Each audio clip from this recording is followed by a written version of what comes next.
엄밀한의 인사이드 아웃, 오늘 금요일은 대가의 어깨입니다. 동국대학교 행정대학원 부동산학과 양재용 교수입니다. 교수님, 안녕하세요. 안녕하십니까. 반갑습니다. 반갑습니다. 네네. 한 달 만입니다. 그런가요? 네. 네, 많은 시청자분들께서 또 도움이 되셨다고 하고 또 이렇게 네. 기억해 주시고 또 불러주셔서 제가 감사한 말씀 드리고 싶습니다. 네, 반갑습니다. 저희가 기획처럼 이 시간을 세대별로 나누어서 진행을 하고 있습니다. 오늘은 누가 대상이 될지, 어떤 분들을 위한 시간이 될지 주제를 공개하겠습니다.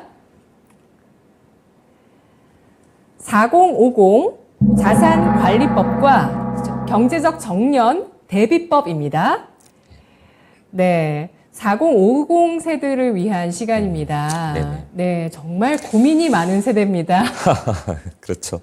근데 사실 4050 세대를 과거에는 중장년층이다 그래서 어떻게 보면은 장년층, 중년층, 그러니까 노인이 되기 바로 직전에 어떤 좀 나이 들은 세대로 이렇게 좀 그 뉘앙스를 많이 포함해서 얘기를 했는데 전혀 그렇지 않을 것 같습니다. 왜냐하면 지금은 100세 시대고 또 120세대 의학이 발전되고 과학이 발전되니까 점점 그런 100세, 120세대 40대란 어떻게 보면 청년인 거죠, 아직까지도. 네. 예.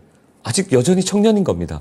그런데 왠지 구조조정이 많고 경기가 어려워지고 직장에서는 나오시는 분도 많고 이러다 보니까 이거 이제 혼란스러운 거죠.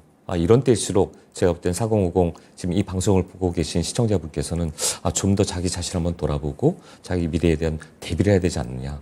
토마토TV에서 이런 걸 준비한 것 자체가 주식 방송이지만 사실은 정말 중요한 하나의 포인트를 짚고 가는 게 아닌가 싶어서 저는 정말 이런 방송이 좀 많았으면 하는 바람이 간절합니다. 네.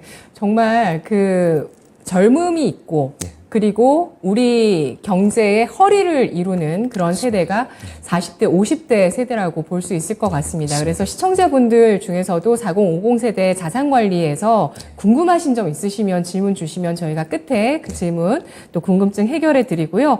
오늘 내용 살펴보도록 하겠습니다. 먼저 그 내용 보기 전에 제가 준비한 자료를 좀 볼까요? 라이프 사이클 설계 이 내용 볼게요. 이거는 이 시간 통해서 저희가 계속 보여드렸던 내용이기도 한데요. 정말 고민이 많은 세대가 4050일 수밖에 없는 게 바로 여기에 있습니다.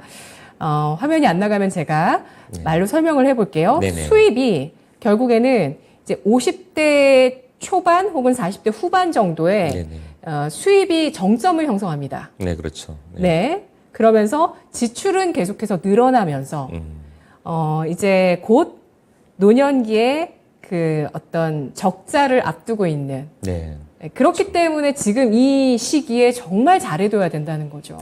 그렇죠. 네.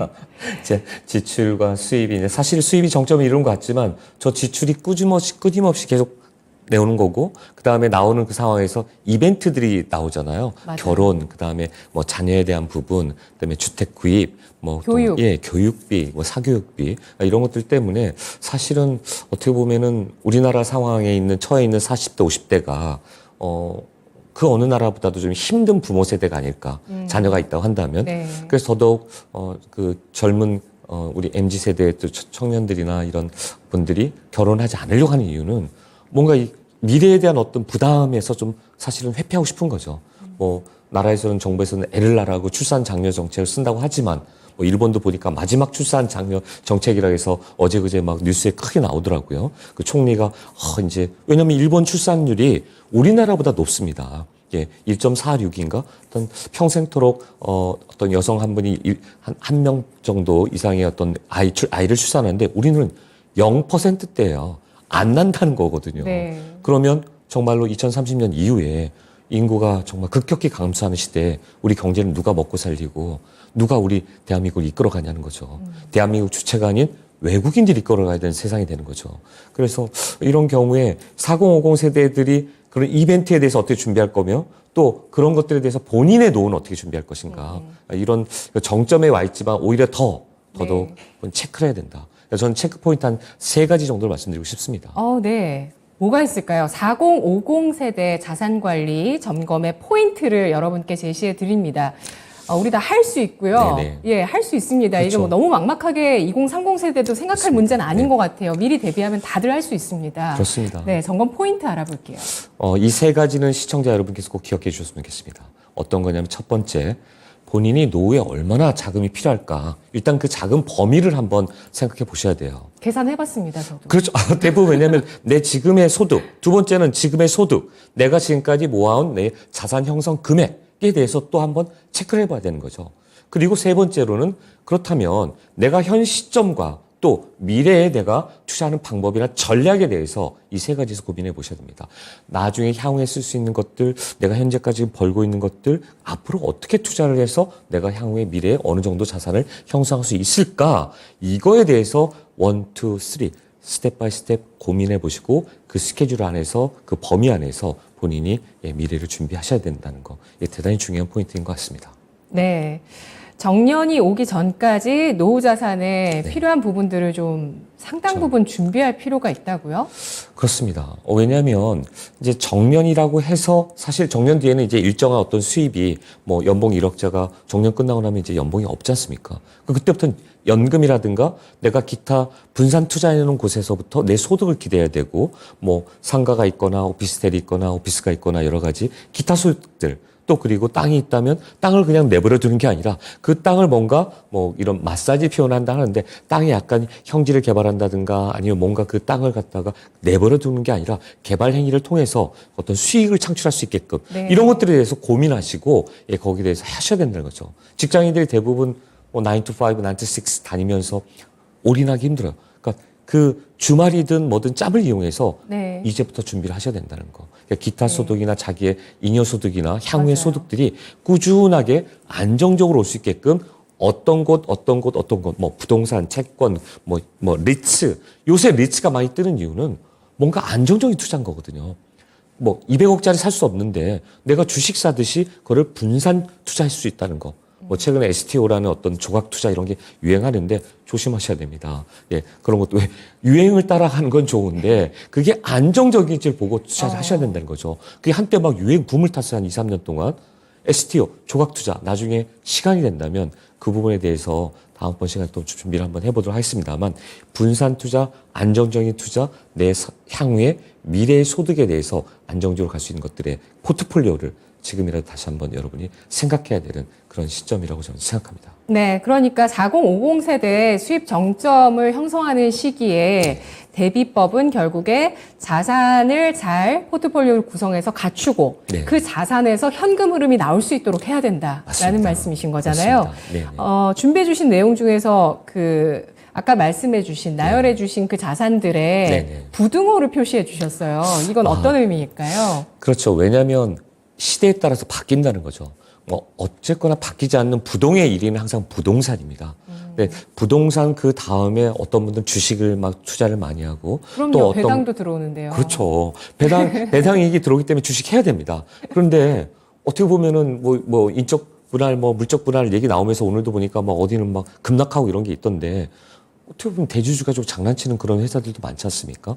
그런 건 어떻게 보면 우리 정부에서 정책적으로 그걸 막아줘야 되는 거예요. 뭔가 이익이 나면 그 유명한 회사도 갑자기 분할시켜가지고 주주들이 손해보고 이런 거 안 되는 거죠. 그러다 보니까 제가 말씀드리고 싶은 것은 주식 투자를 하지 말라는 게 아니라 안정적인 투자. 그래서 과거에는 부동산이 제일 많았고, 그 다음에 뭐 주식, 그 다음에 뭐 보험, 그 다음에 뭐 기타 이런 쪽에 했는데 이런 금 투자 혹은 뭐 달러 투자 그 다음에 채권 투자. 최근에 채권 투자 많이들 하지 않습니까? 채권, 리츠, 네. 금, 이런 뭐 외환, 그 환율, 우리 또 다른 달러 투자 이런 것들에 대해서 어느 정도 눈을 떠야 된다. 그래서 부동어가 과거에 있었던 어떤 그런 고정적인 게 아니라 이게 변동되는 그런 상황에 따라서 좀 변동하면서 그런 포트폴리오를 이렇게 조정을 하라는 얘기 제가 말씀드리고 싶습니다. 네, 지금 부등호에 들어가 있는 그런 여러 그렇죠. 자산들을 내가 잘 갖추고 있는지도 한번 생각을 해보고 맞습니다. 그 자산을 통해서 무엇보다도 월 현금 흐름을 만들어내는 것 이게 너무 중요합니다. 안정적으로. 네, 이 중에 들어가지는 않았지만 요즘은 네네. 그 여유 현금 있으신 분들 파킹 통장도 정말 이슈라고 하더라고요. 그게 그렇죠. 월 누적 복리가 돼서 네네네. 정말 그것도 요즘 관심 많으시다고 하더라고요. 그렇죠. 이제 은행에서 사실 그런 것들을 금융자산 그 포트폴리오 차원에서도 사실 갖고 있는 것도 대단히 필요합니다. 그래서 파킹 통장도 유행이고 또 카드도 그러니까 뭐 어떻게 보면은 이제 세부적으로 들어갑니다만 본인의 그 소비 패턴에 맞게 써야 된다는 거죠. 아, 그것도 너무 중요하군요. 그렇죠. 예, 그런 의외로 카드 강조해 주시네요. 아까처럼 뭐 적금 그다음에 또 예전에 이제 그 통장 중에서도 언제든지 뭐 그 쓸 수 있는 통장들. 근데 거기에 금리가 좀 높다. 또 그런 걸 활용하는 게 필요한 거고 또 그런 걸 통해서 뭐 전세자금 대출이라든가 어떤 그런 은행과의 굳이 은행에서 내가 뭐 수억 대 수십억 대 어떤 그 적금을 들어놓지 않았더라도 카드 사용, 그다음에 정기적인 정기 적금 뭐 이런 걸 하면 또 우대 금리를 또 주거든요.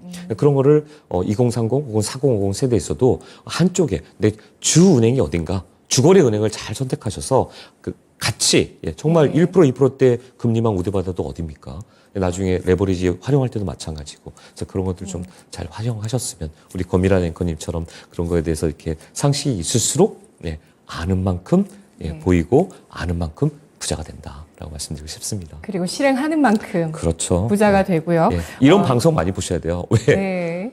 들어서 본인이 체득하고 터득한 다음에 바로 액션으로 옮겨야 되는 거예요. 실행으로 옮겨야 되는 거죠. 네. 아, 시간이 또. 벌써요? 더 지금 질문 드리고 싶은 게 있는데 그것보다 네네. 지금 가장 중요한 건 그런 부동산에서 네네. 현금 흐름을 만들어내는 것 중에 지금 제일 유망하다고 보시는 쪽이 혹시 어디신지. 요즘은 뭐 오피스텔이라든지 이런 것들은 수익률이 너무 낮다고 해서요. 맞습니다. 네. 여러 가지가 있을 수 있는데요. 예를 들어서 커다란 공간이면은 요새는 쉐어하우스라든가 쉐어 오피스 이런 것들 굉장히 많이 합니다. 그리고 아까 말씀드린 대로 시내, 이 도심 한복판은 지금 사무실 부족의 현상이 나타날 정도예요. 상가들은 잘 되는 곳이 있고 안 되고 상권에 따라 다르긴 한데 어떤 사무실에 대한 수요, 1인 기업들이 많아지고 있다는 얘기죠. 그만큼 뭐 구조조정을 한다 하더라도 개인으로 하고자 필요로 하는 그런 소규모의 어떤 사무실, 그런 거에 대한 어떤 뭐 쉐어하우스, 뭐 쉐어 오피스, 그 다음에 또 개인 사무실, 이런 것들에 대해서는 한 번쯤 고민해 보시면 어떨까. 그런 것들이 상당히 좀 수익률이 많이 나고 있다. 우리나라뿐만 아니라 요새 이제 그게 약간 붐이에요. 일본에 가서 보니까 또 그런 것들이 굉장히 활성화되어 있더라고요. 그러니까 시설적인 면에서 그냥 공간만 놓는 게 아니라 일정 공간은 그런 MZ세대들을 위한 혹은 그 사무실을 이용한 어떤 문화 공간, 어떤 그런 편의 공간, 이런 걸 과감하게 크게 하는 거죠. 그리고 좀 비싸게 받는 거예요.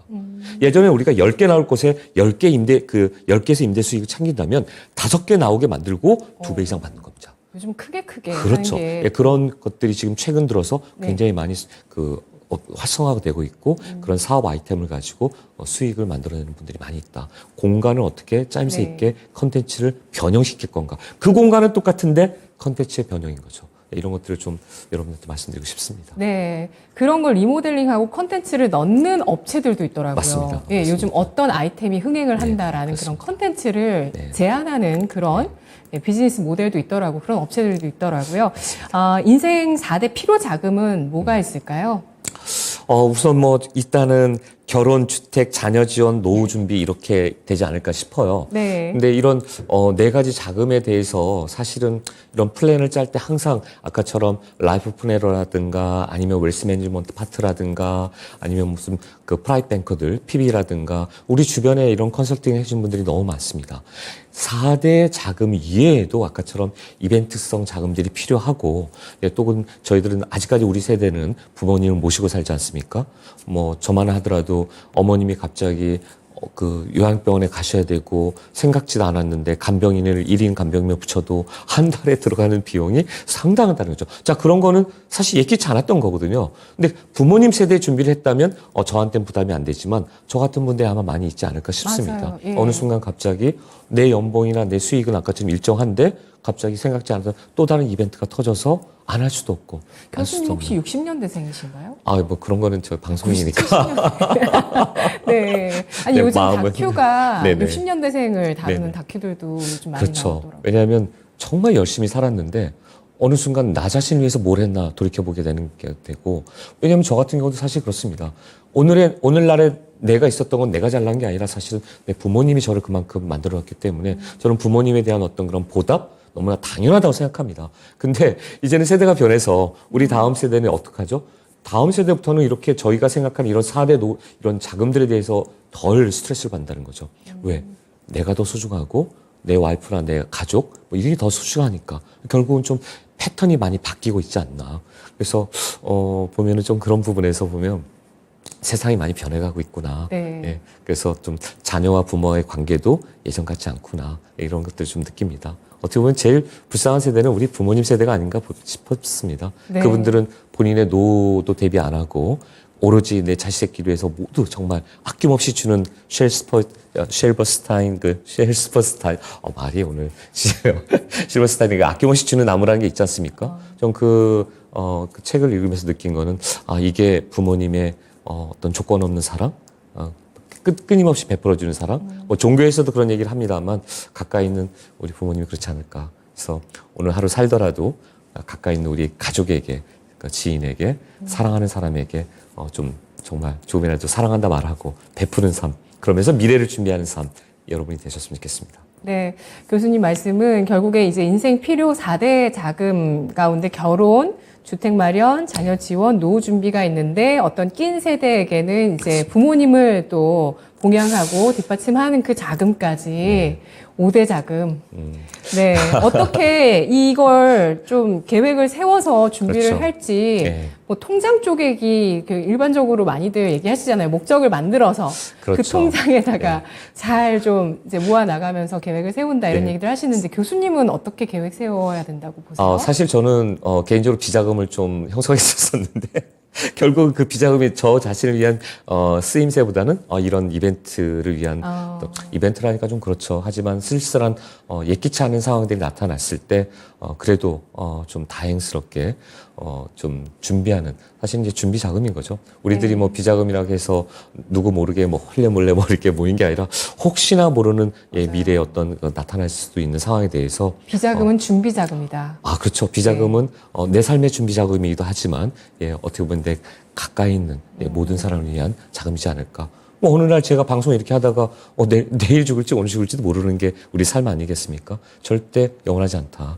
그렇다면 현실 속에서 정말 내가 죽더라도 누구한테 폐를 끼치지 않고 어떤 그런 것들이죠. 오늘 좀 내용이 좀 많이 무겁습니다만 그러나 결국은 내가 나를 위한 거 나밖에 없다. 왜? 외로워할 일도 없고 누군가의 내가 정말 배려하는 삶 속에서 세상을 마감한다면 그것처럼 아름다운 게 없겠습니까? 그래서 미래를 준비해야 된다. 그래서 현실에 충실해야 되고 그래서 나 자신을 돌아봐야 되고 그래서 내 자산 점검을 항상 꼼꼼히 체크해둬야 네. 된다. 결국에는 4050 세대에 이 시기에 정말 충분히 내 근로소득 말고도 다른 소득, 여유자금 이런 것들이 많이 들어올 수 있는 그러한 환경들을 잘 만들어 두는 게 제일 중요하네요. 그렇습니다. 지출도 관리하고. MZ세대들 보면은 그 수입이 들어왔을 때 아낌없이 자기를 위해서 투자하지 않습니까?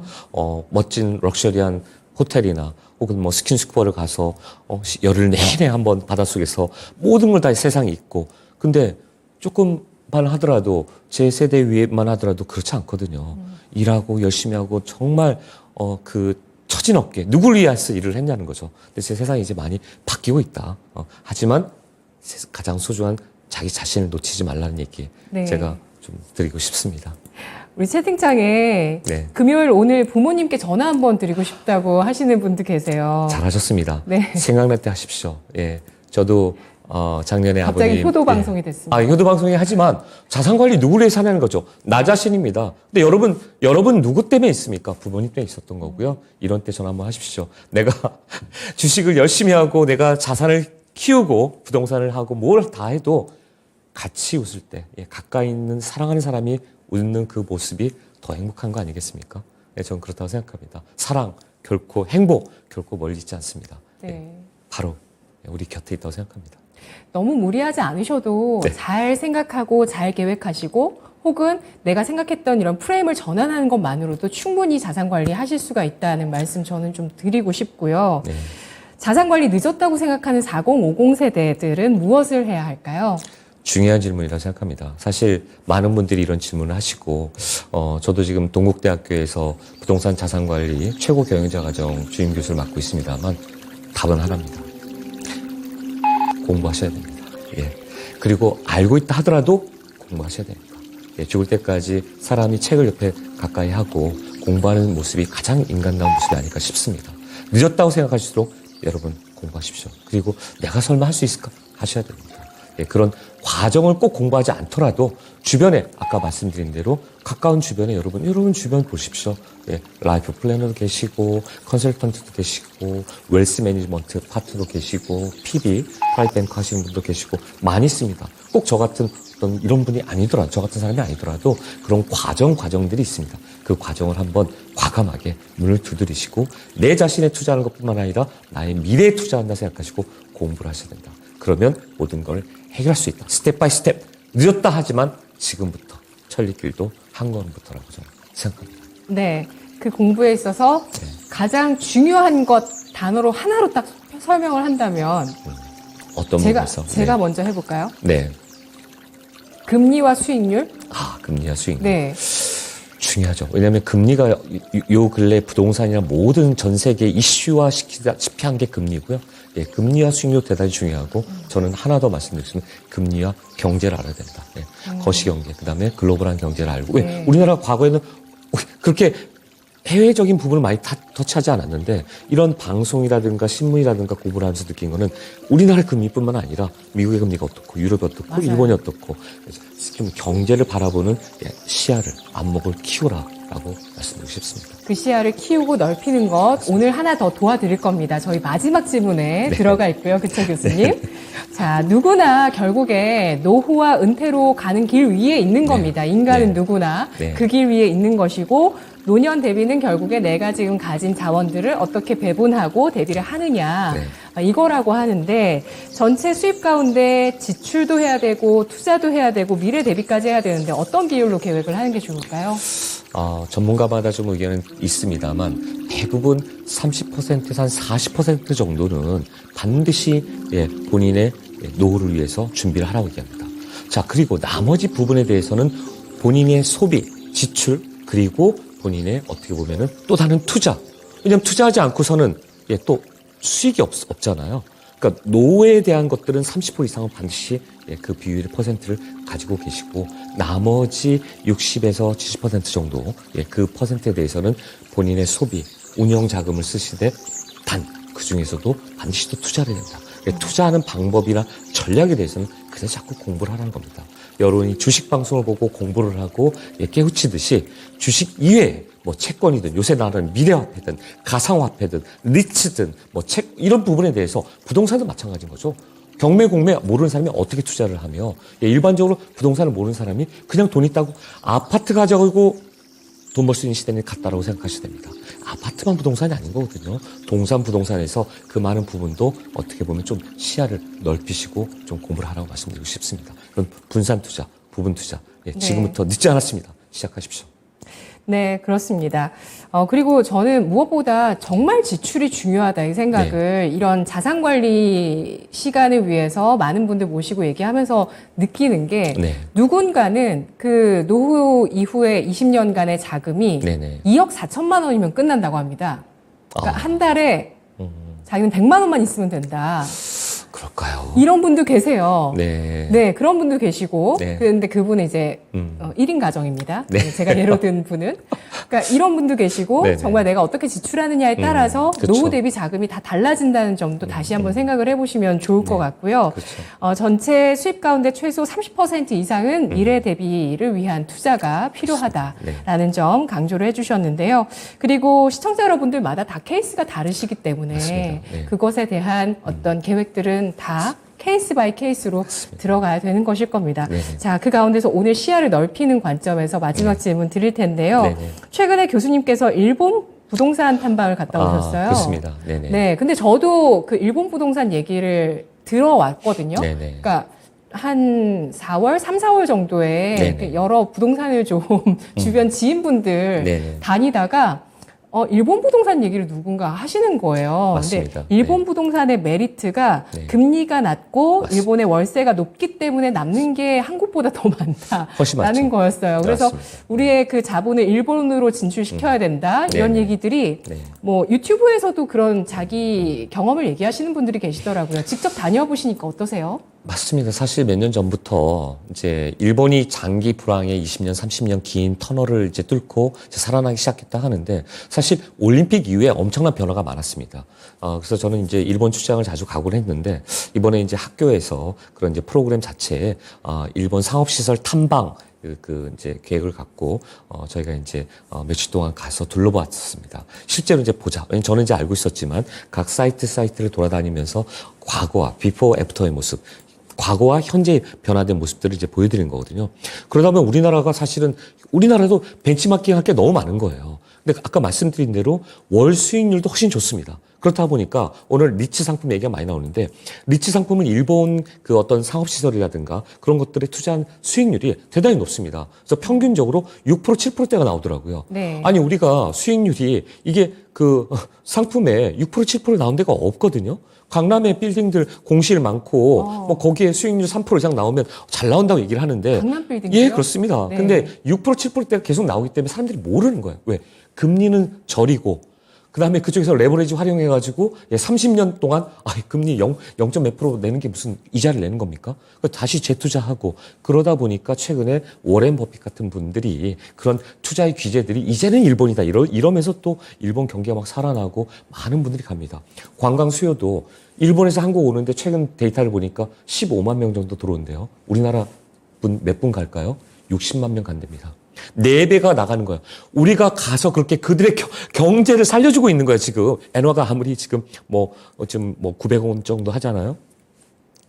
그러니까 우리 경제는 별로 안 좋은데 그쪽은 지금 막 화랑인 거죠. 그리고 올림픽 이후에 그들이 굉장히 중점적으로 경기를 부양시키려고 그들의 경기를 부양시키려고 정부에서 엄청나게 노력을 했고 특히 자산관리 쪽에서도 노인들을 위해서는 엄청난 복리후생 그다음에 그 복지 정책 같은 것들을 정책적으로 잘 안정화시켜놨기 때문에 그들이 저렇게 실버 세대가 많고 노인이 많아도 우리나라처럼 이렇게 자살률 1등 아니지 않습니까? 그거는 나라에서 정부에서 장기적인 안목을 가지고 장기적으로 잘 그거를 꾸준히 해왔다는 거죠. 근데 우리나라는 선심성 정책, 뻑하면 청년 정책은 많이 만들면서도 노인들을 위한 실버 정책은 아직 많이 미비하다. 네. 그런 와중에 선심성, 이런 포퓰리즘에 입각된 어떤 그런 것들은 또 우리나라에 흔히 말하면 곡간을 뒤흔드는 잘못된 문제가 될 수 있는 거죠. 그러니까 좀 뭔가 균형 잡힌 청년들뿐만 아니라 우리 4050 금방 6070 되고요. 이 노후를 위한 어떤 정책들, 주택 정책, 그다음에 복리 정책, 복지 정책 이런 모든 것들을 좀 아우러서 제대로 좀 만들어내지 않을까. 최근 연금 가지고 얘기들이 많이 나옵니다만 그 단 하나뿐만 아니라 모든 것들도 한꺼번에 종합적으로 살펴봐야 된다. 그럴 시점이다라고 말씀드리고 싶습니다. 네. 일본을 배우자는 얘기입니다, 사실은. 네. 그 일본 부동산 직접 투자는 어렵진 않습니까? 네, 그렇습니다. 왜냐하면 여러 가지 간접적인 상품 투자들이 있습니다. 나중에 그런 시간은 따로 한번 마련해서 한번 같이 살펴보도록 하겠습니다. 너무 좋습니다. 네. 알겠습니다. 교수님 오늘 분석 잘 들었습니다. 감사합니다. 고맙습니다.